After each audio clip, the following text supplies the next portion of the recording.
The restaurant kitchen was my sanctuary and my prison. Steam billowed around me as I plunged another stack of plates into scalding water, my fingers red and raw despite the thin rubber gloves.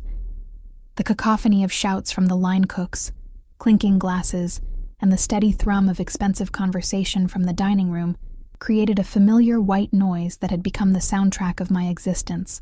"Harper, table 7 needs fresh napkins." Marco, the floor manager, barked as he pushed through the swinging doors. I nodded, not bothering to remind him that I was hired as a dishwasher, not waitstaff. At Bellissimo, the most exclusive Italian restaurant in Manhattan, everyone did whatever was needed to keep the machine running smoothly, especially those of us at the bottom. "Just give me a minute to finish. Now, Harper." I peeled off my soaked gloves, wiped my hands on my already damp apron, and grabbed a stack of pristine white napkins from the service station.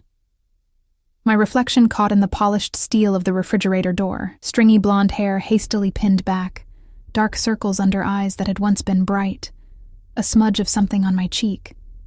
26 years old, and I looked a decade older. This wasn't the life I'd imagined when I moved to New York with dreams of becoming a chef. But dreams don't pay rent or medical bills. The dining room was a different world. Crystal chandeliers cast a warm glow over cream-colored walls, adorned with original artwork. The air was perfumed with truffle oil, fresh herbs, and expensive cologne. I kept my eyes down as I weaved between tables of beautiful people who never really saw me. That's how I preferred it. Invisible. Safe in plain sight. As I approached table 7, the conversation hushed. Something in the atmosphere shifted, like the pressure drop before a thunderstorm. Without looking up, I could feel eyes on me, assessing, calculating. "Your napkins, sir," I murmured, carefully placing them on the edge of the table. "Look at me when you speak." The voice was quiet, yet filled the space between us like smoke. Smooth, dangerous, with the faintest trace of an Italian accent. My body reacted before my mind could process the command, my head lifting automatically. He sat at the head of the table, surrounded by 4 men in expensive suits, who seemed to lean away from him slightly, as if granting him an invisible bubble of authority. Dark hair, styled perfectly. Strong jaw shadowed with precisely maintained stubble. A mouth that might have been sculpted by an artist, with an obsession for creating the perfect balance between cruelty and sensuality. But it was his eyes that trapped me. Dark amber, like whiskey held up to firelight, and just as intoxicating. I'm sorry," I stammered, though I wasn't sure what I was apologizing for. One corner of his mouth lifted in what might have been amusement or contempt. "Your apology is accepted." My cheeks burned as I felt the other men at the table exchange glances. Whatever game was being played, I wasn't privy to the rules. "Will there be anything else?" My voice sounded foreign to my own ears. "That depends." He tilted his head slightly, studying me with an intensity that made my skin prickle. "Do you always look so exhausted?" The question caught me off guard. No one asked personal questions here, especially not the type of clientele who frequented Bellissimo. They ordered, they ate, they paid obscene amounts of money. They left. They didn't notice people like me. "I'm fine," I replied automatically, the lie as familiar as my own heartbeat. "I didn't ask if you were fine." His voice remained soft, but something in it made the hairs on the back of my neck stand up. "I asked if you always look exhausted." One of the men at the table shifted uncomfortably. "Dante, perhaps we should—" A slight movement of his hand silenced the man instantly. "Dante." The name reverberated through my consciousness, stirring something vague and frightening. "Yes," I admitted, the word escaping before I could stop it. "I always look like this." He nodded once, as if I had confirmed something important. "What's your name?" "Harper." "Harper," he repeated, and somehow my ordinary name transformed into something exotic on his tongue. "Bring me a glass of water. No ice." I retreated gratefully, feeling as though I'd just narrowly avoided some unseen danger. In the relative safety of the service station, I filled a crystal water glass with trembling hands. What had just happened? Why had he singled me out? Marco appeared at my elbow, his face drained of color. "Do you know who that is?" he hissed, nodding toward table 7. I shook my head. Dante Russo. The Dante Russo. The name still meant nothing to me, but Marco's reaction told me everything I needed to know. Whoever he was powerful, dangerous. Just serve him and get back to the kitchen, Marco whispered, eyes darting nervously toward the table. Don't make eye contact again. I returned with the water, careful to keep my gaze fixed on the pristine white tablecloth as I placed it before him. Thank you, Harper. My name again, deliberately used. I nodded and turned to leave when his voice stopped me. You dropped something. I glanced back, confused. I hadn't been carrying anything except the water. He held up a small white card between 2 fingers. Your tip. I don't accept tips, I stammered. I'm not waitstaff. Take it. Not a request. I reached for the card, expecting him to release it, but his fingers held firm, forcing me to meet his gaze again. Those amber eyes seemed to see straight through the careful walls I'd built around myself. Until next time, he said quietly, finally relinquishing the card. I mumbled something unintelligible and retreated to the kitchen, clutching the card in my fist. Only when I was safely hidden in the staff bathroom did I examine it. It wasn't money. It was a business card, heavy cream cardstock with just a phone number embossed in dark gold. No name, no company. I flipped it over. Nothing. My shift ended at midnight. I shoved the mysterious card deep into my pocket and gathered my things, exchanging tired goodbyes with the remaining kitchen staff. The November air bit through my thin jacket as I stepped out into the alley behind the restaurant. I pulled my scarf tighter around my neck and started the 15-block walk to my apartment, too broke to justify a subway ride for such a short distance. The city hummed around me, never truly sleeping. I kept my head down, keys clutched between my fingers in the universal posture of women walking alone at night. 3 blocks from the restaurant, I became aware of a car moving slowly alongside me, sleek, black, expensive. The windows were tinted too dark to see inside, but I quickened my pace anyway, heart hammering against my ribs. The car pulled ahead and stopped at the curb. The rear door opened. I froze, my body torn between fight and flight, when a familiar figure emerged, not Dante, but one of the men from his table, tall, broad-shouldered, with a face that suggested he'd broken his nose more than once. "Miss Harper," he called, his voice surprisingly gentle for someone so imposing. "Mr. Russo would like to offer you a ride home." I glanced around the empty street. "No, thank you. I prefer to walk." The man sighed as if my response was both expected and tiresome. "It's late, and this neighborhood isn't safe for a woman alone." "I do this every night," I replied, trying to inject confidence into my voice. Not anymore. A different voice from inside the car. Despite every instinct screaming at me to run, I found myself drawn forward until I could see into the shadowy interior. Dante Russo sat there, his presence somehow filling the entire space. A phone glowed in his hand, illuminating his features from below in a way that emphasized the sharp angles of his face. "Get in, Harper. It's cold, and you're shivering." I was shivering, but not from the cold. I don't accept rides from strangers. "We're not strangers. You served me water." A smile played at the corner of his mouth, as if we were sharing a private joke. "Besides, I know where you work, what you're called, and—" He glanced down at his phone. "Where you live. 227 East 42nd Street, apartment 4B. A rather dismal building, from what I understand." Ice filled my veins. "How do you know where I live?" "I know everything I choose to know." He said it simply, as if it were the most natural thing in the world. "Now please, get in the car before you catch pneumonia. Medical bills are the last thing you need right now."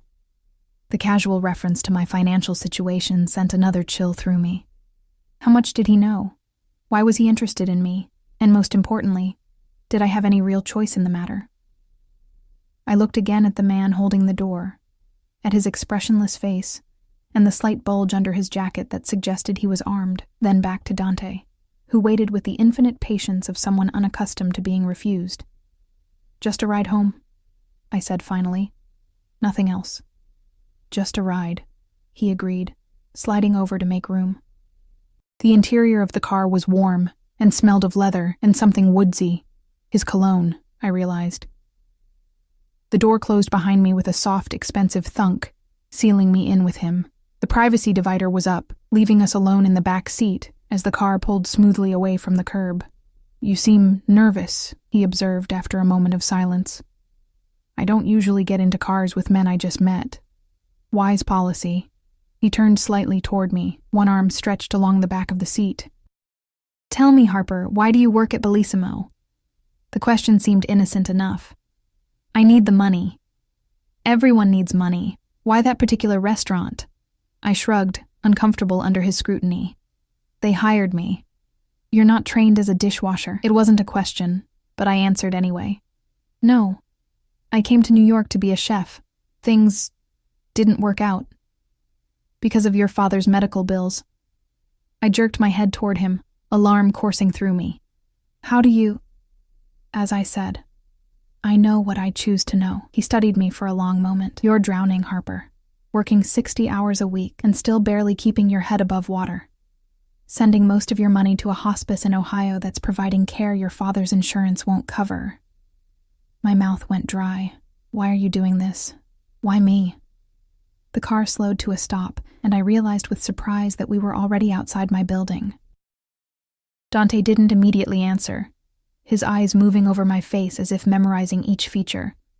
"Because you were invisible," he said finally. "Until suddenly, you weren't." Before I could process his cryptic response, he reached past me and opened my door. "Rest well, Harper. You won't be returning to Bellissimo." "What?" "But I need that job." "No," he corrected gently. "You needed that job. Past tense. Things have changed. You can't just decide that for me." Something dangerous flashed in his eyes. "I already have. 7 a.m. tomorrow. This car will be waiting. Don't make me come up to get you." With that, he reached across me and pulled the door wider, a clear dismissal. I stumbled out onto the sidewalk, anger and confusion warring within me. "Wait," I called as the door began to close. "What if I don't come down tomorrow?" Dante leaned forward, the dim streetlight casting shadows across his face. "Then you'll discover just how persistent I can be."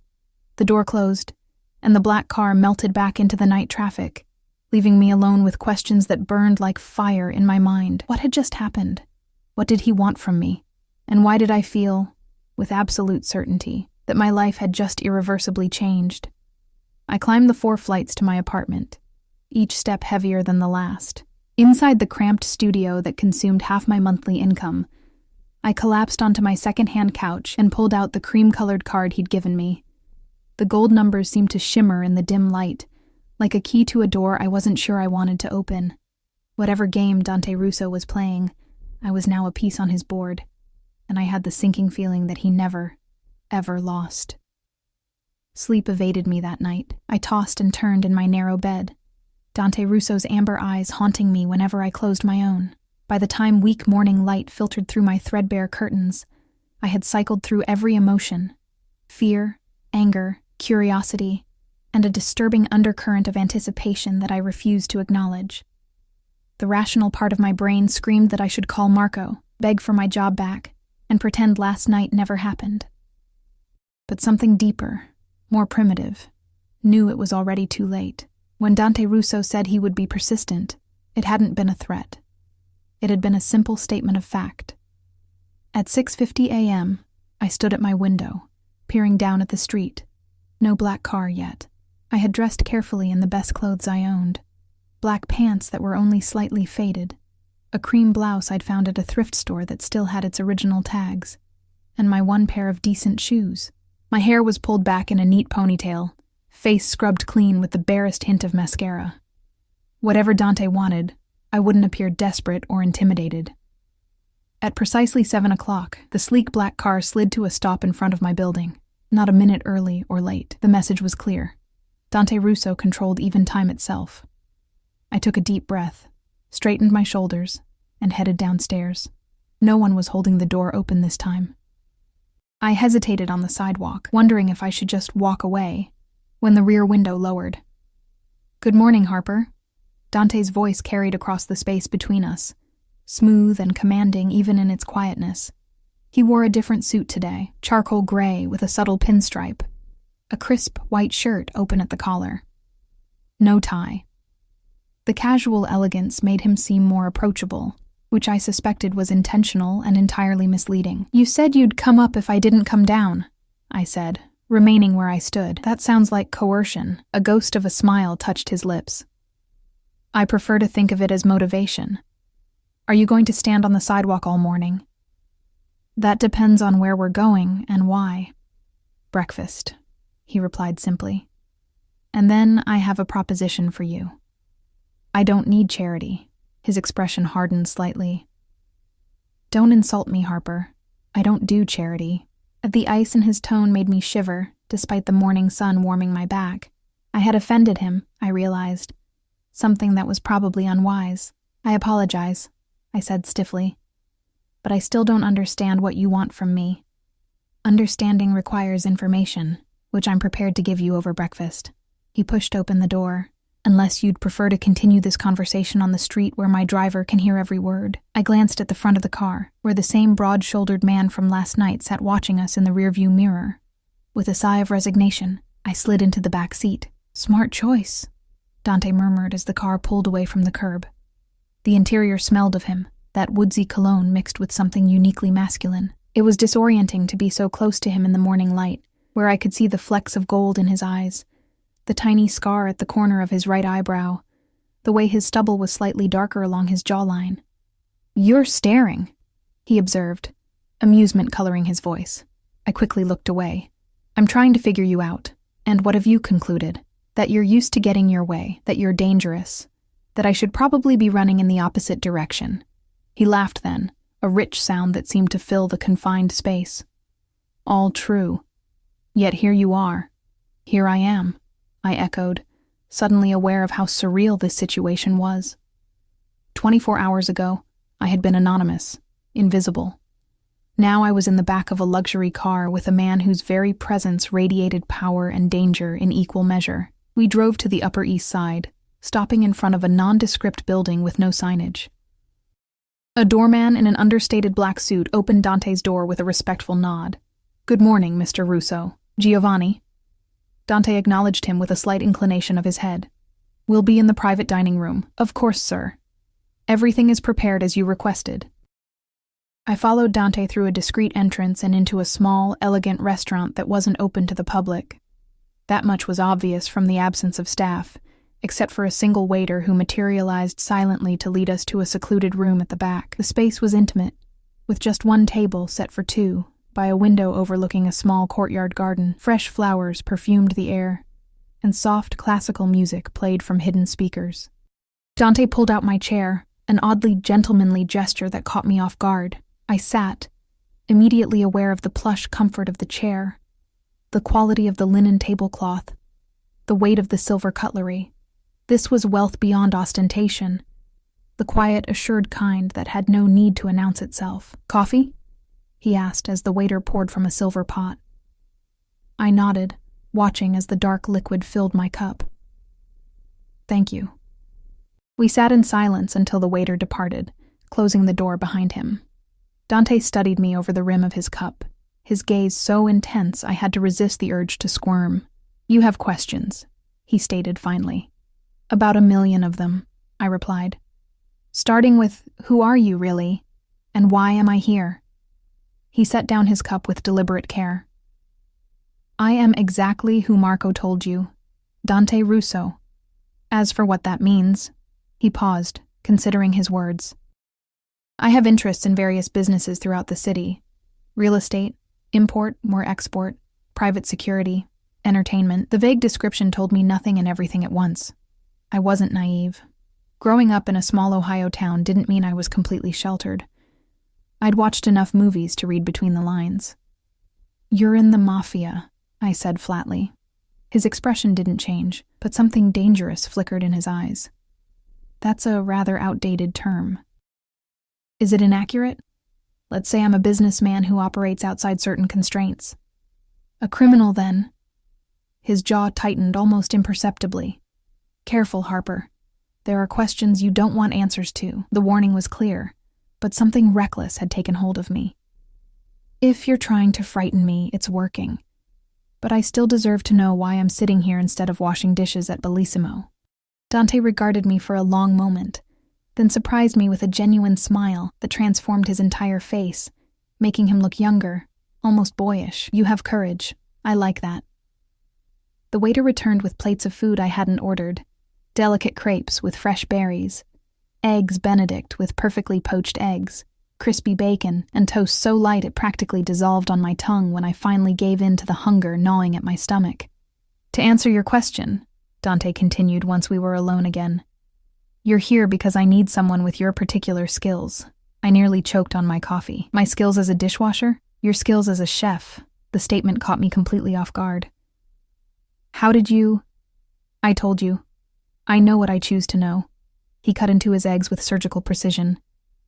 You graduated top of your class from the Culinary Institute of America. You specialized in Italian cuisine, did an internship in Florence, and were offered a position at 11 Madison Park before your father's diagnosis forced you to abandon your career. My appetite vanished as cold dread pooled in my stomach. It was one thing to know where I lived, quite another to know the intimate details of my past. You've been investigating me. I prefer to call it due diligence. Why? He patted his lips with a napkin before answering. I recently acquired a property in the meatpacking district. I'm converting it into a restaurant. High-end Italian cuisine with a modern twist. I need an executive chef. I stared at him, certain I had misheard. You want me to be your chef? But I haven't cooked professionally in over 2 years. I've been washing dishes, for God's sake. A temporary setback. Your talent doesn't simply vanish. You've never even tasted my food. I don't need to. Your professors spoke very highly of you. As did Chef Rossi in Florence. My head was spinning. This makes no sense. There are hundreds of qualified chefs in New York who would jump at this opportunity. Why choose someone who's been out of the industry for years? Dante leaned forward, his eyes never leaving mine. Because none of them is you. Something in his voice, in the intensity of his gaze, made my skin flush hot and then cold. There was more to this proposition than he was saying. What's the real reason? I pressed. And please don't insult my intelligence with more vague answers. He seemed to consider this request, then nodded once as if coming to a decision. Very well. Complete honesty then. I saw you 6 months ago delivering a catering order to an associate's office. You were different then, vibrant, passionate as you explained the dishes you'd prepared. I found myself intrigued. A chill ran through me. You've been watching me for 6 months? Not constantly, he replied, as if that made it any less disturbing. I had more pressing matters to attend to. But when the opportunity to acquire the restaurant space arose, I remembered you. It seemed fortuitous. Fortuitous, I repeated numbly. You stalked me for half a year, and you call that fortuitous? His expression darkened. I did not stalk you. I merely kept track of your situation. And decided to what? Swoop in and save me? Play the white knight for the damsel in distress? I told you before, I don't do charity, he snapped, an edge of irritation finally breaking through his composed facade. This is business. I need a chef with passion and talent. You need a way out of your financial quicksand. It's a mutually beneficial arrangement. I wanted to argue, to throw his proposition back in his face and walk out. But the reality of my situation crashed over me like a wave.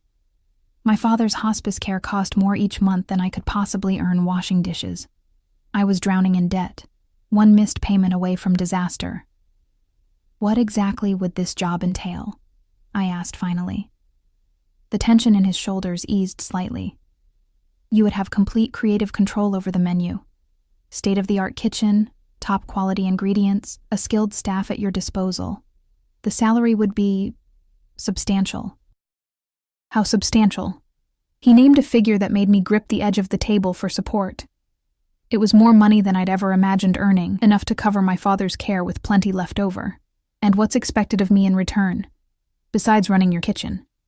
His eyes narrowed. What exactly are you implying? I don't know, I admitted. But men like you don't make offers like this without wanting something in return. Men like me, he echoed, his voice dangerously soft. You know nothing about men like me, Harper. Then enlighten me. He stood abruptly, buttoning his suit jacket in one fluid motion. Finish your breakfast. There's somewhere I need to take you. The sudden shift threw me off balance. Where? To see your new kitchen. We left the restaurant through a different door than we had entered, emerging into the courtyard garden I had glimpsed from the window. Dante's driver was waiting with the car, door already open. As we approached, I noticed another man standing nearby, scanning our surroundings with watchful eyes. Another bodyguard, I realized. Dante moved through the world encircled by a protective barrier of muscle and weaponry. The drive was silent, Dante absorbed in his phone while I gazed out at the city passing by. We traveled south and west, eventually pulling up in front of a handsome brick building with large windows. A construction crew was busy inside, the rhythmic sound of hammering audible even through the closed car windows. Come, Dante said, finally tucking his phone away. I want to show you what could be yours. The space was vast and flooded with natural light. Workers paused their tasks as we entered, nodding respectfully to Dante before resuming their work. He led me past partially constructed dining areas to the back of the building, where the kitchen was taking shape. I stopped in the doorway, my breath catching. It was magnificent, twice the size of Bellissimo's kitchen, with top-of-the-line equipment still in its protective wrapping. A massive island dominated the center, its marble surface gleaming under the industrial lighting. Walk-in refrigerators and freezers lined one wall, while another featured a wood-burning pizza oven being installed by skilled craftsmen. This is... Words failed me. Yours, Dante finished, watching my reaction closely. If you want it.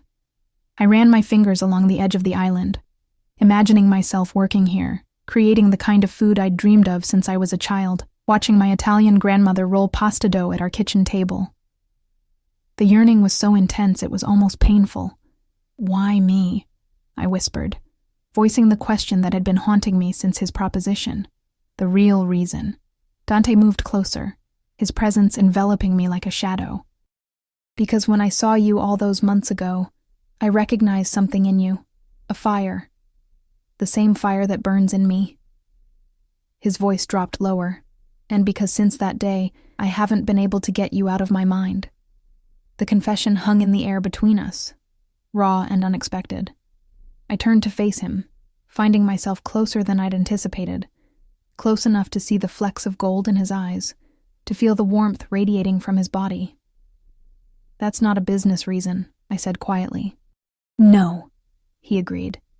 It's not. Something shifted in the atmosphere, a current of electricity humming beneath the surface. Warning bells clanged in my mind, but they seemed distant, muffled by the blood rushing in my ears. Mr. Russo.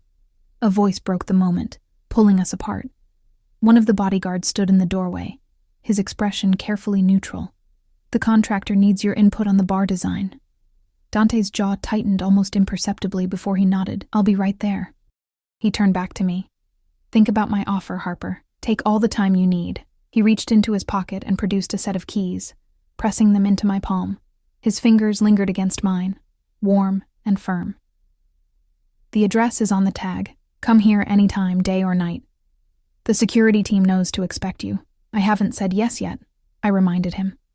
His lips curved into that confident, knowing smile that both irritated and fascinated me. But you will. With that, he walked away, leaving me alone in what could be my kitchen, keys clutched in my hand like a lifeline or a shackle, I wasn't sure which. I spent 3 days avoiding Dante Russo's offer, 3 days of pacing my tiny apartment, staring at the keys he'd given me, picking up my phone to call the number on his cream-colored business card, then putting it down again. 3 days of arguing with myself about the morality of working for a man who clearly operated outside the law. 3 days of calculating exactly how many years it would take me to pay off my father's medical bills on a dishwasher's salary versus the obscene amount Dante had offered. On the 4th day, my landlord slipped an eviction warning under my door. Rent was late. Again. That evening, I found myself standing outside the restaurant, keys in hand, watching construction workers filter out after their shift. The foreman nodded to me as if he'd been expecting me. "Miss Harper," he said respectfully, "Mr. Russo mentioned you might stop by. Feel free to look around as long as you like. The security team is aware you have access." I thanked him, waited until the last worker had left, then unlocked the door with trembling fingers. The space was different in the evening light. Shadows gathered in corners, but the kitchen gleamed under the industrial lighting that remained on even after hours. I ran my fingers over the smooth countertops, opened cabinets stocked with high-end cookware, examined the 6-burner range that probably cost more than a year's rent. Almost without conscious thought, I found myself opening the refrigerator, which was surprisingly stocked with fresh ingredients: vegetables, herbs, imported cheeses, and cuts of meat. A test, I realized. Dante had prepared for my eventual curiosity. Before I could talk myself out of it, I removed my jacket, rolled up my sleeves, and got to work. Cooking had always been my meditation, my therapy, my connection to my heritage. My grandmother had been from a small village near Naples, and her hands had taught mine to feel when pasta dough was perfect, to understand that timing was everything with risotto, to know that the simplest ingredients could create magic when treated with respect. I lost myself in the familiar rhythm, chopping onions and garlic with practiced precision, the knife an extension of my hand. I seared veal medallions until they developed a perfect crust, deglazed the pan with Marsala wine, added mushrooms and herbs. The scent of rosemary and thyme filled the kitchen, mingling with the rich aroma of reducing wine. I was so absorbed in my task that I didn't notice I was no longer alone until I felt the weight of someone's gaze on my back. I turned, heart leaping to my throat, to find Dante leaning against the doorframe, arms crossed over his chest. He had loosened his tie and rolled up the sleeves of his shirt, exposing strong forearms dusted with dark hair. His eyes moved from me to the plates I was preparing, his expression unreadable. "I didn't hear you come in," I said, embarrassed at being caught. "Clearly." He pushed off from the doorway and approached, moving with that predatory grace that seemed so natural to him. "It smells incredible." I busied myself with plating, suddenly self-conscious. "It's just a simple veal saltimbocca, nothing fancy." "May I?" he asked, gesturing to the plate I'd just finished. I nodded, holding my breath as he picked up a fork and took a bite. His eyes closed briefly, and something like pleasure washed over his features before he schooled them back into their usual composure. "This," he said after swallowing, "is not just anything. This is exceptional." The praise warmed me more than it should have. "Thank you." "So," he said, setting down the fork, "have you made your decision?" I wiped my hands on a towel, buying time. "I have questions first." "Of course you do." He sounded more amused than annoyed. "Ask." "Is this restaurant legitimate? I mean, will it be a real business, or is it just a front for illegal activities?" he finished, raising an eyebrow. "It's a legitimate business venture, Harper. Every permit filed properly, every tax paid on time. But your other businesses are not your concern." His tone hardened. "You will be the executive chef of an upscale Italian restaurant. What I do elsewhere is separate." I nodded, accepting the boundary he'd established. "And I'd have complete creative control over the menu? Within reason. I expect certain staples of Italian cuisine to be represented, but with your own interpretation. Who would handle the business side? I've hired a general manager with extensive experience, Sofia Valentini. You'll meet her soon." Another question burned on my tongue, one I wasn't sure I should ask, but in for a penny, in for a pound. "Why did you really choose me, Dante? And don't say it's just because you saw me once delivering catering." Something shifted in his expression. A flicker of surprise, perhaps at my directness or my use of his first name. He considered me for a long moment before answering. "You remind me of someone," he said finally. "Someone I knew a long time ago." "Who?" "My mother." The admission seemed to cost him something. She was a chef as well, before she died. She had the same passion I see in you. The revelation caught me off guard. It was the first personal detail he'd shared, a tiny crack in his impenetrable facade. "I'm sorry about your mother." He dismissed my sympathy with a slight wave of his hand. "It was many years ago. Is that why you're opening a restaurant? In her memory, his jaw tightened. I told you it's a business venture. But I'd seen something in his eyes. A flash of vulnerability quickly masked. There was more to this story, more to him than the dangerous, controlled exterior he presented to the world. I'll take the job, I said suddenly, surprising myself. Dante nodded, as if he'd never doubted my acceptance. Good. You'll start immediately. The restaurant opens in 6 weeks. 6 weeks? I nearly choked. That's impossible. We need time to develop the menu, hire staff, train everyone. All in progress. Sophia has been interviewing staff.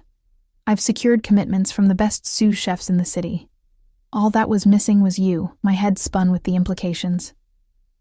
You were that certain I'd say yes? That enigmatic smile played at his lips again. I've learned to prepare for desired outcomes. The way he said desired sent an unwelcome shiver down my spine. I turned away, busying myself with cleaning up, uncomfortable with the direction my thoughts were taking. There's one more thing, Dante said, his voice closer now. I turned to find him just behind me, near enough that I could smell his cologne, feel the heat radiating from his body. Your apartment. What about it? It's unsuitable. You'll be working late hours. The building isn't safe, especially for a woman alone. I bristled at his presumption. I've managed fine so far. You'll be moving to a more appropriate location.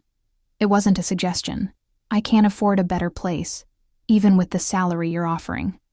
Not with my father's bills. It's taken care of. What does that mean?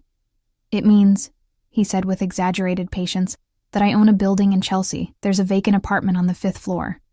It's yours. I took a step back, bumping into the counter. I can't accept that. You can, and you will. Consider it part of your compensation package. Dante, this is too much. People will think... I don't care what people think, he interrupted, his voice sharp. And neither should you. I care what I think, I countered. And I think accepting an apartment from my boss crosses a line. Something dangerous flashed in his eyes. And what line would that be, Harper? The air between us seemed to charge with electricity. I was acutely aware of how alone we were, how close he stood, how his presence seemed to fill the entire kitchen despite its size. The line between professional and personal, I managed to say, my voice steadier than I felt. Dante studied me for a long moment, his amber eyes boring into mine as if he could read my thoughts.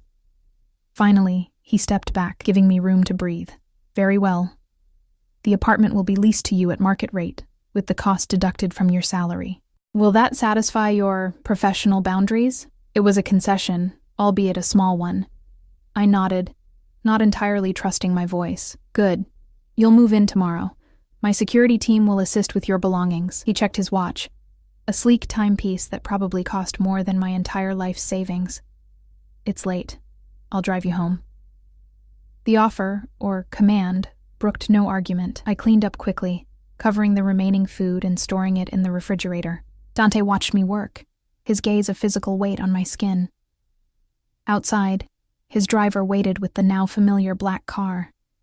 The night air was crisp with the promise of winter, and I pulled my inadequate jacket tighter around me. Without a word, Dante removed his suit jacket and placed it over my shoulders. The fabric was warm from his body, the lining silk against my skin, his scent enveloping me. I'm fine, I protested weakly. You're shivering, he countered, opening the car door for me. The drive to my apartment was silent, but charged with unspoken tension. When we arrived, Dante insisted on walking me to my door, his hand a ghostly presence at the small of my back, not quite touching but close enough that I could feel the heat of it through my clothes. My team will be here at 10 a.m. tomorrow, he said, as I unlocked my door. Pack only what you need. Anything else can be replaced. I turned to face him, suddenly aware of how close we were in the narrow hallway, of how his height forced me to tilt my head back to meet his gaze. Thank you for the opportunity, I said formally, trying to establish some semblance of a normal employer-employee relationship. Don't thank me yet, he replied, his voice low. You haven't seen what I expect from you. The ambiguity of his statement hung in the air between us. Before I could respond, he reached out and tucked a stray strand of hair behind my ear, his fingers lingering against my cheek for the briefest moment. "Until tomorrow, Harper." He turned and walked away, leaving me frozen in my doorway, his jacket still draped around my shoulders, his touch burning on my skin. True to his word, Dante's team arrived precisely at 10 a.m. the next morning. 2 burly men in suits who introduced themselves only as Marcus and Leo, and a woman named Vanya who appeared to be in charge.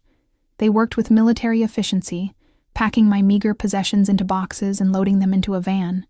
I had so little that the entire process took less than 2 hours. My new apartment was beyond anything I could have imagined. Located in a restored brownstone, it occupied the entire 5th floor, an open-concept space with high ceilings, hardwood floors, and windows that bathed everything in natural light. The furniture was minimal but elegant, clearly chosen with care. A plush gray sectional facing a fireplace, a dining table that could seat 8, a king-sized bed with linens that felt like clouds against my skin. The kitchen was a chef's dream, with professional-grade appliances and enough counter space to prep a banquet. "Mr. Russo thought you might appreciate the kitchen," Vanya said, watching my stunned reaction. "He had it customized when the building was renovated." I ran my fingers over the marble countertops, trying to process the surreal turn my life had taken. "When was that?" "About 6 months ago." The timing made my stomach clench. 6 months ago, when Dante claimed to have first seen me. Had he been planning this all along? Was this apartment designed with me in mind? "There's a car at your disposal whenever you need it," Vanya continued, seemingly oblivious to my internal turmoil. "Just call this number." She handed me a sleek smartphone. "It's yours now. All the necessary contacts are programmed in." "I can't accept this," I said automatically, though I was already holding the phone. Vanya's expression remained professionally neutral. "Mr. Russo insists, for security purposes, he needs to be able to reach you at all times." The implication was clear. The phone, like the apartment, the car, the job itself, came with strings attached, invisible chains binding me to Dante Russo's world. After Vanya and her team left, I sat on the edge of the obscenely comfortable couch, trying to make sense of my new reality. In the span of a week, I had gone from anonymous dishwasher to executive chef with an apartment in Chelsea and a salary that could easily cover my father's medical bills. It was everything I had ever wanted, handed to me on a silver platter by a man who radiated danger and control in equal measure. A man who wanted something from me, something beyond my culinary skills. The new phone buzzed with a message. Dante's name appeared on the screen. "Dinner. 8 p.m. Wear the dress in your closet." No question, no invitation. Just another command from a man accustomed to being obeyed. I typed back, "Is this a business dinner?" His response came immediately. "Does it matter?" I stared at those 3 words, feeling their weight, understanding their implication. Yes, it mattered. It mattered because somewhere between his first appearance at Bellissimo and this moment, something had shifted between us. Something dangerous and exhilarating that had nothing to do with restaurants or careers. But before I could respond, another message appeared. "The line between professional and personal is already blurred, Harper. Has been since the moment I saw you." My heart pounded against my ribs as I read the words, hearing them in his voice. The phone buzzed again. "Say yes." 2 simple words that felt like so much more than a dinner invitation. They felt like stepping off a cliff into darkness, uncertain whether I would fly or fall. I typed back before I could change my mind. "Yes." The dress hanging in my closet was a masterpiece of understated elegance. Black silk that draped like water, with a neckline that hinted at décolletage without being obvious, a silhouette that skimmed my curves without clinging. It fit perfectly, as if it had been made for me, which, I realized with a chill, it probably had been.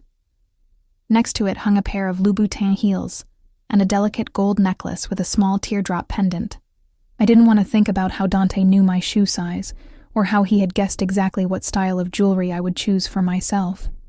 At 7:45, the building's doorman called up to inform me that my car had arrived. Not Dante himself, but his driver, the broad-shouldered man I now knew as Anton. He nodded respectfully as I approached, opening the rear door without comment. "Where are we going?" I asked as we pulled away from the curb. Mr. Russo's residence, Miss Harper. A flicker of unease curled in my stomach. Dante's home, not a restaurant. The line between professional and personal blurring further. We drove uptown, eventually turning onto a tree-lined street on the Upper East Side where imposing townhouses stood shoulder to shoulder, their stately facades radiating old money and discretion. The car stopped in front of a 4-story brownstone, its exterior elegant but understated compared to its neighbors. No ostentatious decorations, just clean lines and impeccable maintenance. Anton escorted me to the door, which opened before he could knock. A middle-aged woman with steel-gray hair pulled into a severe bun greeted us with a small nod. "Miss Harper," she said, her accent faintly Eastern European. "Mr. Russo is expecting you. Please follow me." The interior was a study in tasteful opulence. Herringbone hardwood floors covered with antique Persian rugs, walls adorned with what appeared to be original artwork, furniture that whispered of craftsmanship and heritage rather than shouting wealth. The house felt like a carefully curated museum, beautiful but untouched, as if no one truly lived there. The housekeeper led me through a series of rooms, each more impressive than the last, until we reached a set of double doors at the rear of the house. She knocked once, then opened them without waiting for a response. "Miss Harper has arrived, sir." I stepped into what appeared to be Dante's private domain, a wood-paneled study with floor-to-ceiling bookshelves, a massive desk, and a sitting area arranged around a fireplace where flames danced merrily, casting warm light over the rich furnishings. Dante stood by one of the tall windows, silhouetted against the darkness outside. He turned as I entered, his gaze traveling over me with such intensity that I felt it like a physical touch. He wore a black suit, impeccably tailored to his broad shoulders and lean waist, with a crisp white shirt open at the collar. No tie, as had become his custom in my presence. "Harper," he said, my name a caress on his lips. "You look beautiful." "Thank you," I replied, fighting the warmth that spread through me at his approval. "The dress fits perfectly." I knew it would. He crossed the room to stand before me, close enough that I could smell his cologne, see the fine lines at the corners of his eyes. "Would you like a drink before dinner?" I nodded, grateful for anything that might calm my nerves. "Wine, please." He moved to a sidebar and poured 2 glasses of red wine from a decanter, the liquid gleaming like rubies in the firelight. "Italian, of course," he said, handing me one. "From a small vineyard near Florence that my family has patronized for generations." Our fingers brushed during the exchange, a fleeting touch that sent electricity skittering along my skin. I took a sip to hide my reaction, the wine exploding on my palate, rich, complex, with notes of cherry and oak and something earthier I couldn't quite identify. "It's incredible," I admitted. "I'll have cases delivered to the restaurant," he said, gesturing for me to sit on one of the leather sofas. "It would pair perfectly with your veal saltimbocca." He settled beside me, one arm stretched along the back of the sofa, not quite touching me but close enough that I was acutely aware of his presence. "How are you finding your new apartment?" "It's overwhelming," I answered honestly. "Everything is happening so fast." "Too fast?" There was a note in his voice I couldn't quite decipher. Concern, perhaps, or challenge. I met his gaze directly. "Why did you really bring me here tonight, Dante?" He considered me for a long moment, amber eyes reflecting the firelight. "Because I wanted to see you in that dress," he said finally. "Because I wanted to have you in my home, away from prying eyes and interruptions. Because every time I'm near you, I find it increasingly difficult to maintain the pretense that my interest in you is purely professional." The stark honesty of his response stole my breath. "I'm not sure what to say to that." "Say nothing," he suggested, taking my wine glass and setting it aside. "Just listen. Since that first day at Bellissimo, I haven't been able to get you out of my mind. Your resilience, your pride, your talent, everything about you calls to something in me I thought long buried." "You don't even know me," I protested weakly. "I know enough." His voice dropped lower, more intimate. "I know you send every spare penny to your father's care facility. I know you sleep with a knife under your pillow because your first apartment in New York was broken into. I know you still make your grandmother's biscotti recipe on her birthday, even though she's been gone for 15 years. Each revelation was like a physical blow. How could you possibly know these things? I told you from the beginning. I know what I choose to know. He reached out, his fingertips ghosting along my bare shoulder. What I want to know now is what you're thinking. What you're feeling. I pulled away, standing abruptly. The room felt too warm, too close. I'm feeling manipulated, I said, anger finally breaking through my confusion. You've orchestrated every moment since you walked into Bellissimo. The job offer, the apartment, this dinner, it's all part of some game you're playing, and I don't even know the rules. Dante remained seated, watching me with those predator's eyes. Not a game, Harper. Never that. Then what? What do you want from me? He stood then, moving toward me with that fluid grace that reminded me of a jungle cat. Everything, he said simply. I want everything you're willing to give. Before I could respond, a discreet knock sounded at the door. The housekeeper entered, her expression carefully neutral. Dinner is served, sir. Dante's jaw tightened almost imperceptibly at the interruption. Thank you, Irina. We'll be right in. When she had gone, he extended his hand to me. Shall we? I hesitated, knowing that taking his hand meant more than just walking to dinner. It meant stepping further into his world, with all its danger and allure. But I took it anyway, his palm warm and firm against mine, and let him lead me from the study. The dining room continued the theme of understated elegance. A table that could seat 12 set intimately for 2, crystal glimmering in the candlelight, fresh flowers scenting the air. Dante held my chair, his hands lingering on my shoulders for a moment, before he took his seat at the head of the table, close enough that our knees almost touched. Dinner was a 7-course affair, each dish more exquisite than the last. Handmade pasta with black truffles, seared sea scallops with saffron risotto, tender veal chops with roasted vegetables. The wine flowed freely, different vintages paired perfectly with each course. Throughout the meal, Dante watched me with undisguised fascination, as if my reactions to the food were more interesting than the food itself. We spoke of cuisine, of Italy, of the restaurant's upcoming opening, safe topics that nevertheless felt charged with undercurrents of meaning. It wasn't until dessert, a delicate panna cotta with fresh berries, that Dante steered the conversation into more dangerous waters. Tell me about your father, he said, refilling my wine glass. I stiffened, surprised by the sudden shift. What do you want to know? Whatever you're willing to share. I took a sip of wine, gathering my thoughts.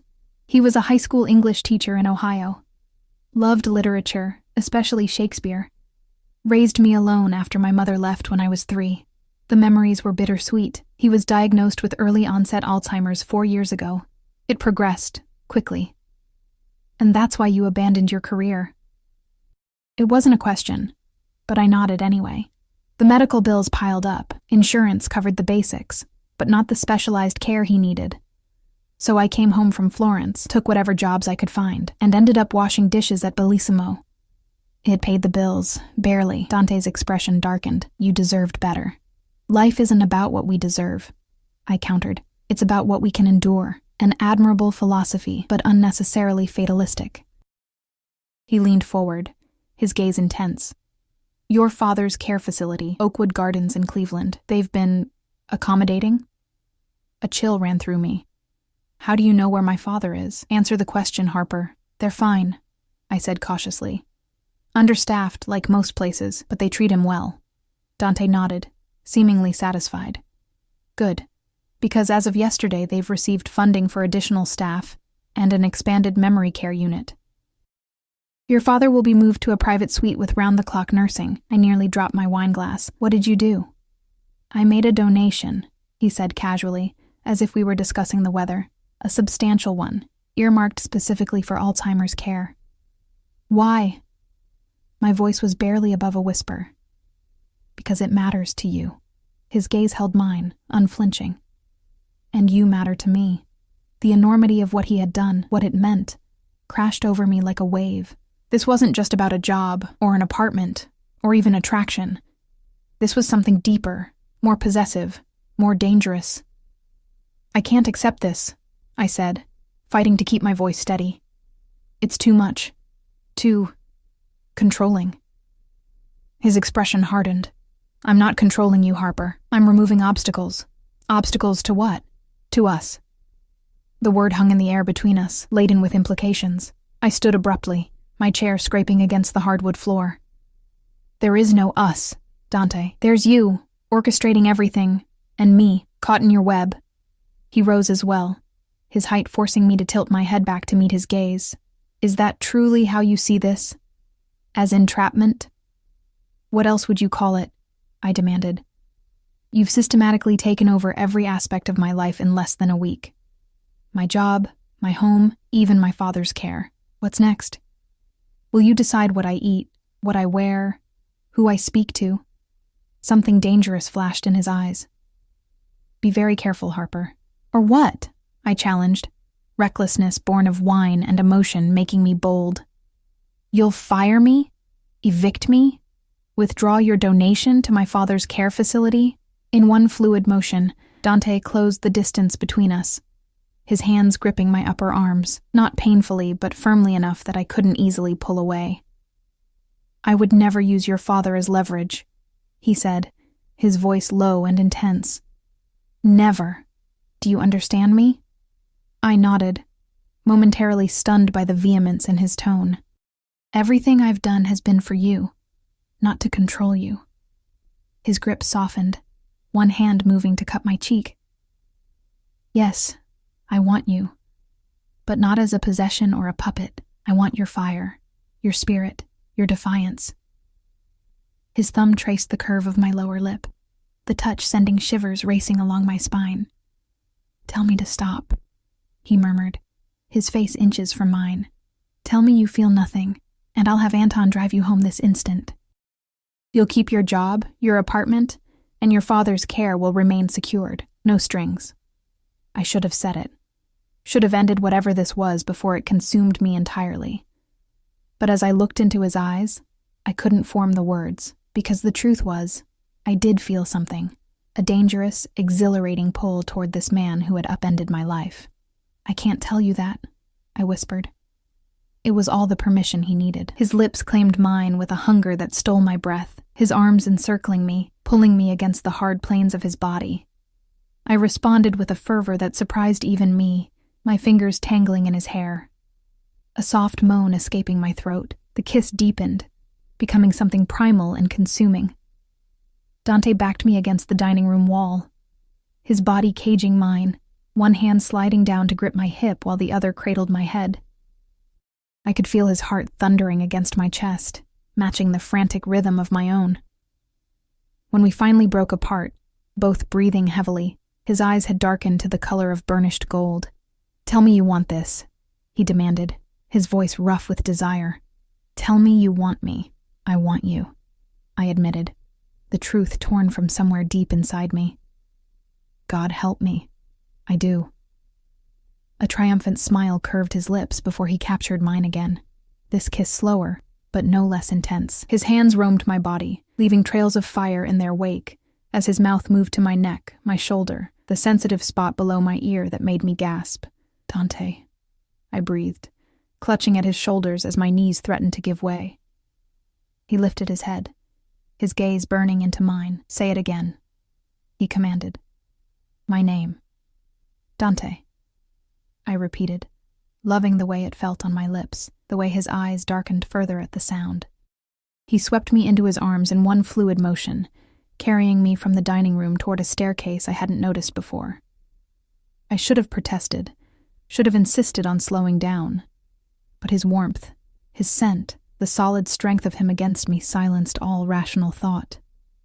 We had just reached the bottom of the stairs, when a sharp knock sounded at the front door. Dante froze, his entire body tensing. Another knock, more insistent this time. Sir? Anton's voice called through the door. There's a situation that requires your immediate attention. Dante's jaw clenched, frustration evident in every line of his body as he carefully set me back on my feet. Wait here, he said, his voice clipped. He strode to the door, yanking it open with barely contained anger. This had better be important, he growled. Anton leaned in, speaking too quietly for me to hear. Whatever he said transformed Dante's expression from irritation to something cold and dangerous that sent a chill down my spine. "When?" Dante demanded, his voice hard as steel. More hushed conversation, then Dante nodded once. "Secure the house. No one in or out except our people." He turned back to me, his expression unreadable. "Harper, I need to attend to something. Anton will stay with you until I return." The abrupt shift disoriented me. "What's happening?" "Business," he said shortly. "I shouldn't be long." Before I could protest, he crossed back to me, cupping my face in his hands. "We're not finished," he promised, his voice dropping to a husky whisper that made my insides flutter. "Not by a long shot."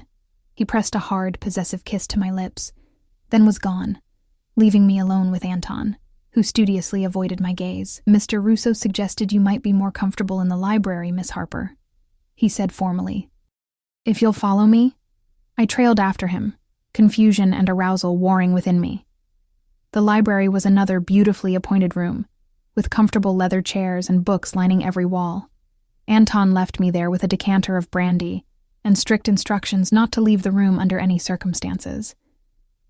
As the door closed behind him, I sank into one of the chairs, trying to process the whirlwind of the evening. From Dante's confession to our heated embrace to his sudden departure, it was all happening too fast, leaving me dizzy and off balance. I poured myself a measure of brandy, hoping it might clear my head.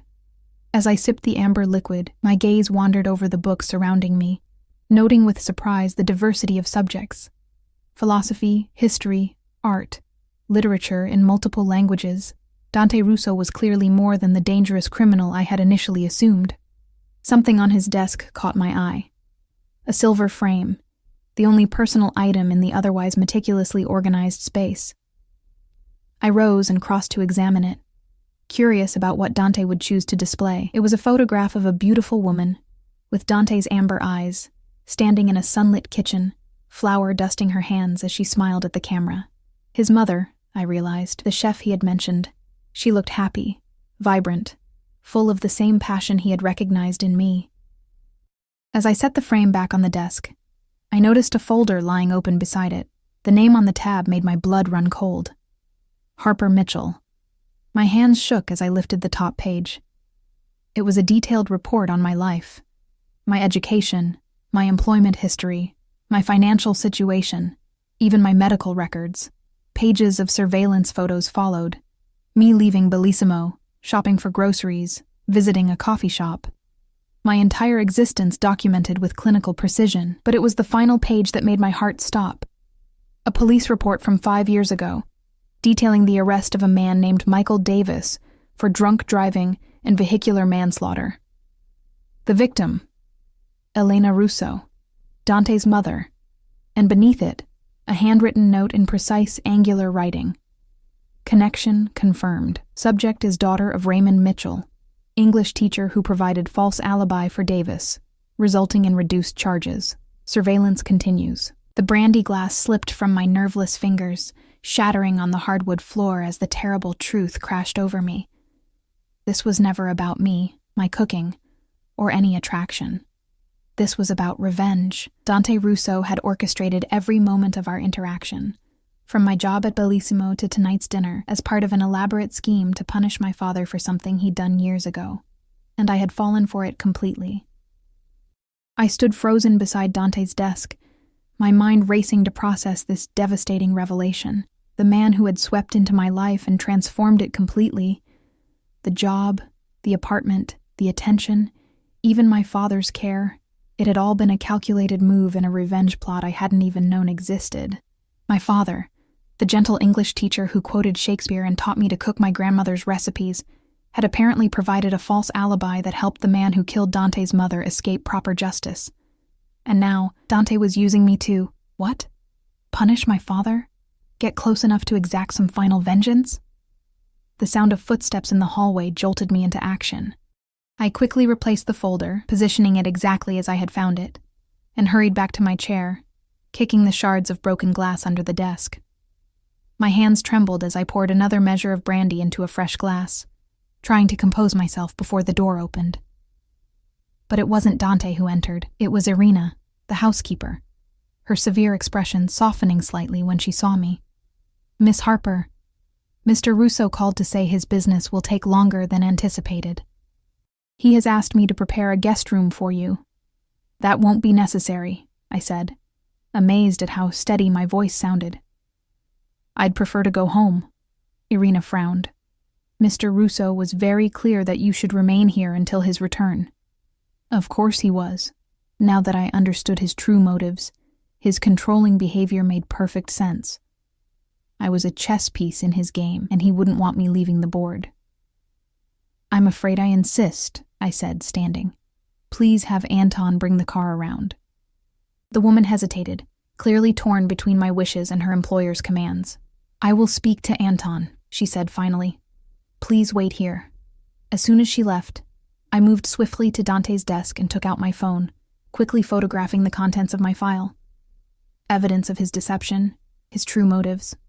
Then, acting on impulse, I slipped the photograph of his mother into my clutch. I wasn't sure why. Perhaps as leverage, or perhaps because some part of me still wanted to understand the man behind the manipulation. Anton appeared in the doorway, his expression carefully neutral. "Miss Harper, Mr. Russo has instructed that you stay here." "Mr. Russo doesn't own me," I retorted, anger finally breaking through my shock. "I am leaving. You can either drive me, or I'll call a taxi." Something like respect flickered in the bodyguard's eyes. "Very well. I'll take you home." The drive to my Chelsea apartment was silent, my mind churning with questions and revelations. How much of Dante's interest in me had been genuine? Had every interaction, every touch, every heated glance been part of his plan? And what was his endgame? As the car pulled up outside my building, Anton turned to face me.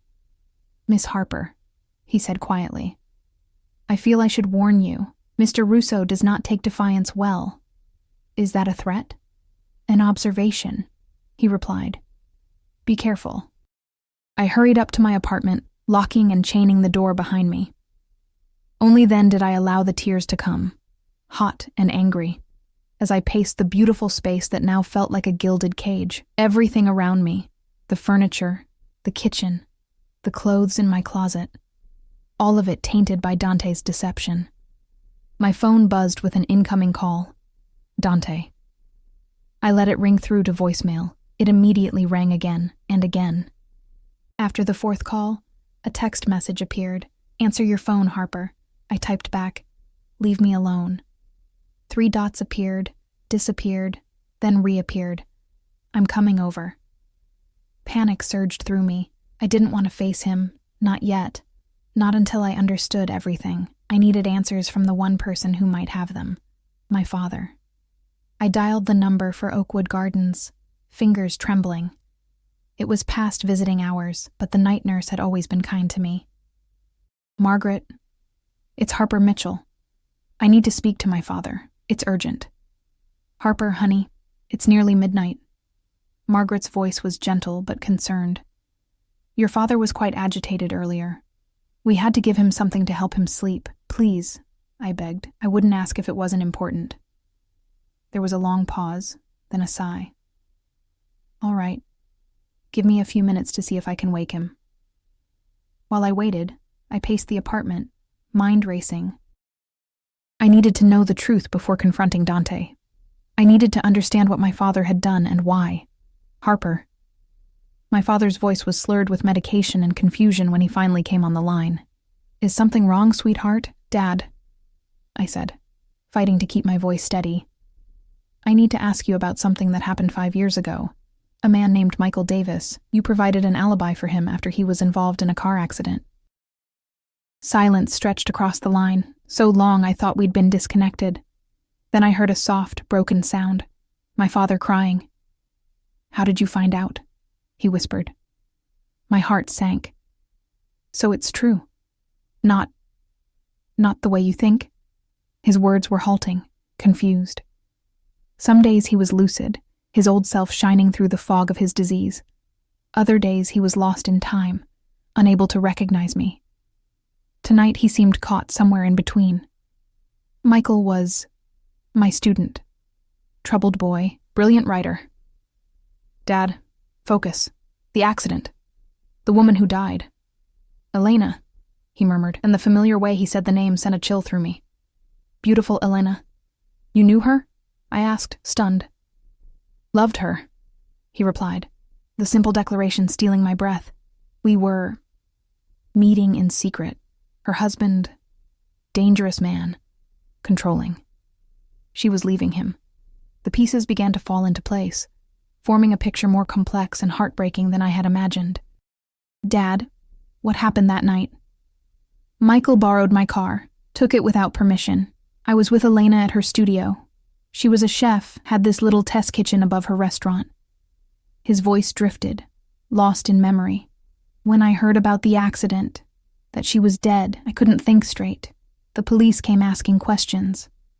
I panicked. Said I'd loaned Michael my car, that he was with me earlier than he really was. Why? I whispered, though I already knew the answer, because I was afraid of her husband. Afraid he'd find out we were together, blame me for her trying to leave. The detective kept asking where I was when the accident happened, who I was with. I couldn't tell them I was with Elena without exposing everything. A sob broke through his voice. I was a coward, Harper, and because of me, that boy got only 3 years instead of the 20 he deserved. My father had lied to protect himself, not out of any loyalty to his student. But in doing so, he had denied Dante the justice he deserved for his mother's death. Dad? Elena's husband? His name was Dante? No, my father said, confusion evident in his tone. Alessandro Russo, powerful man in the import business. Everyone was afraid of him. And they had a son? I pressed, trying to make sense of the timeline. Dante, my father confirmed. Teenager when I knew Elena. Devoted to his mother. She talked about him all the time, how talented he was, how much he loved cooking with her. He paused, his breath hitching. Harper, why are you asking about this now? After all these years? Before I could answer, there was a sharp knock at my door. Dante. I knew it without checking. Dad, I have to go. We'll talk more soon. I love you. I ended the call as the knocking grew more insistent. For a moment, I considered not answering, pretending I wasn't home. But Dante would find a way in, I had no doubt about that. Better to face him on my terms. I steeled myself, straightening my shoulders as I approached the door. Through the peephole, I could see Dante standing in the hallway, his expression thunderous. I took a deep breath and opened the door, leaving the security chain in place. What do you want? My voice was steadier than I expected. Dante's amber eyes, so like his mother's, burned with barely contained fury.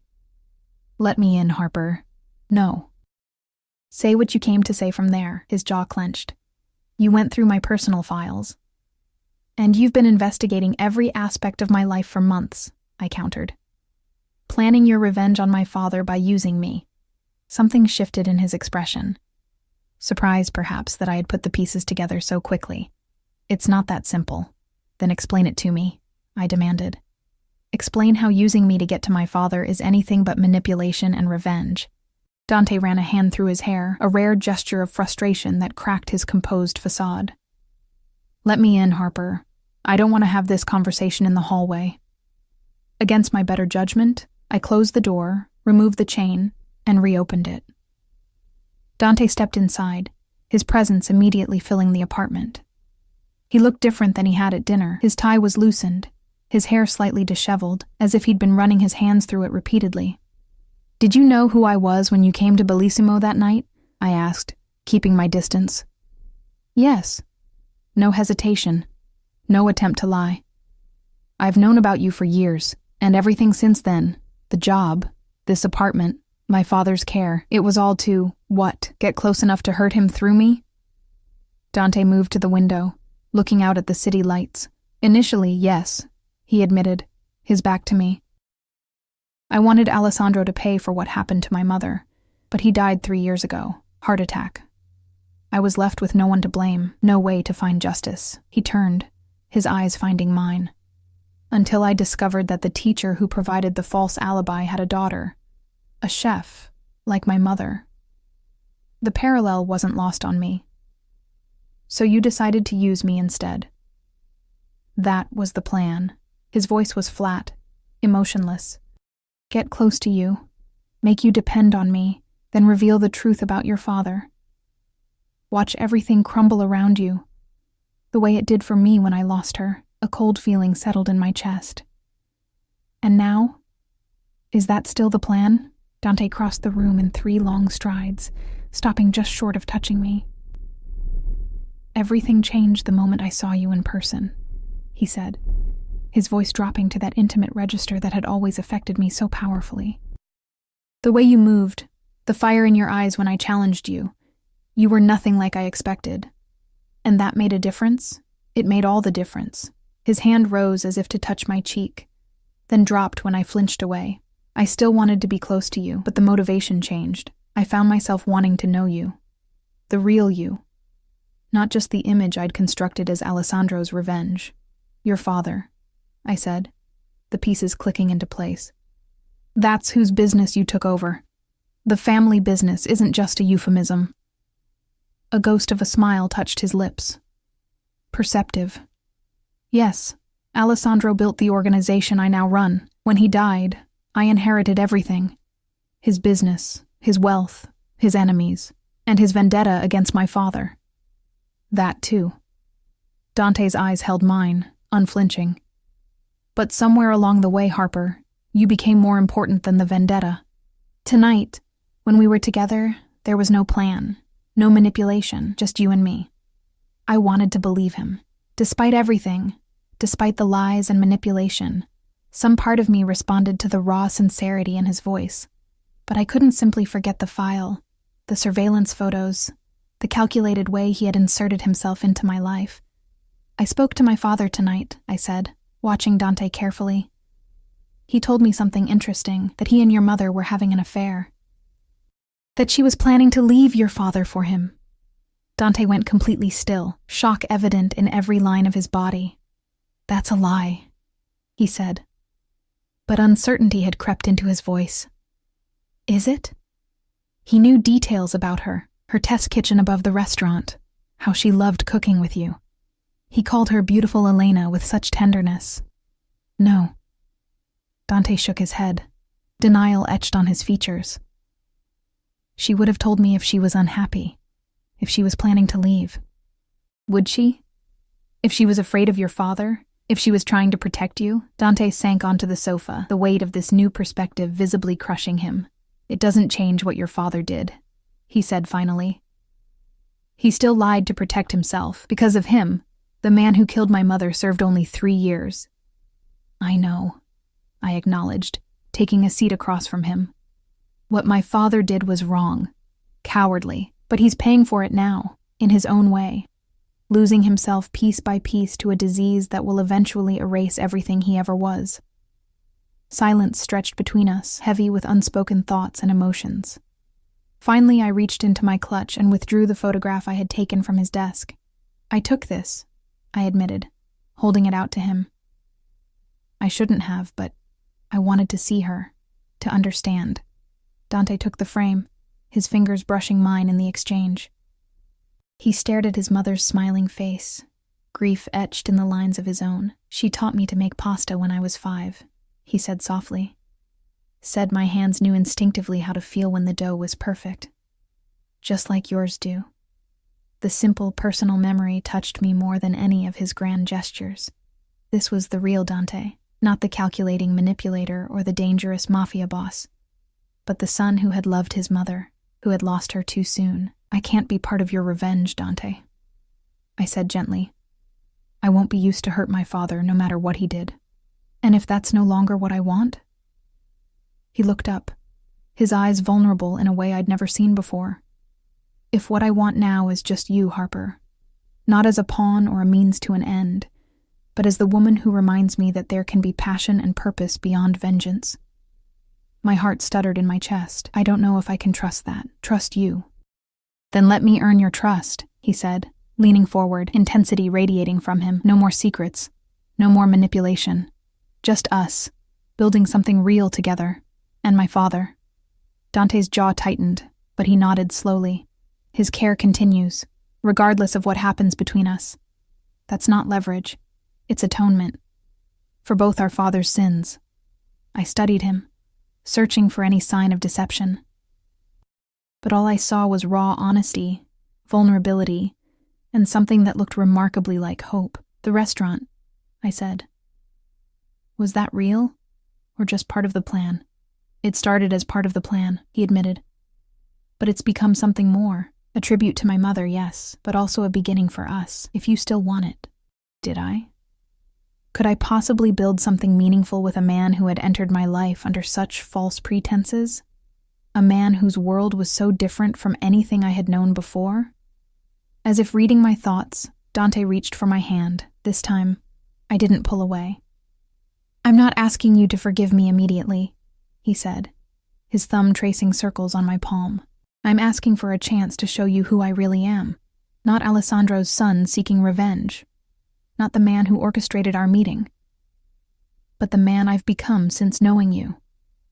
I looked into his eyes, those amber eyes so like his mother's, and saw genuine remorse, and beneath it, something deeper that made my breath catch. I can't promise anything, I said cautiously, but I won't walk away. Not yet. Relief washed over his features, followed by determination. That's all I ask. Time to prove myself worthy of your trust. He raised my hand to his lips, pressing a gentle kiss to my knuckles.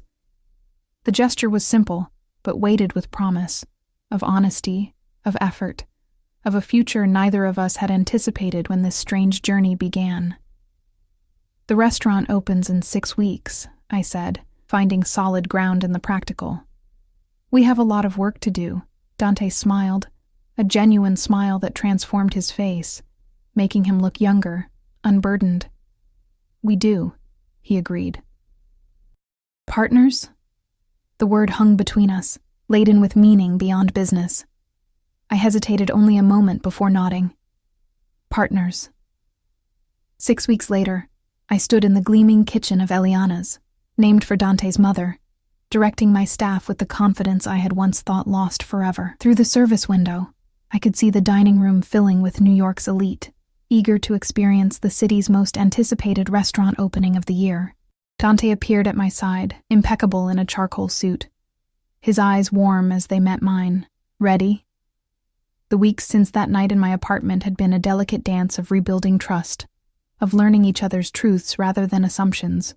We had worked side by side, creating something beautiful from the ashes of our shared tragedy.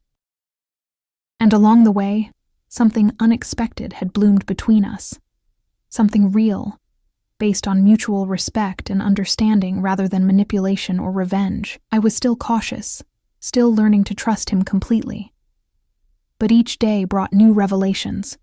His dry humor when relaxed, his unfailing support of my culinary vision, his surprising gentleness when speaking of my father, whom he had visited twice now in Ohio. Ready, I confirmed, adjusting my chef's coat, white with black piping and my name embroidered in gold thread over the heart. A gift from Dante.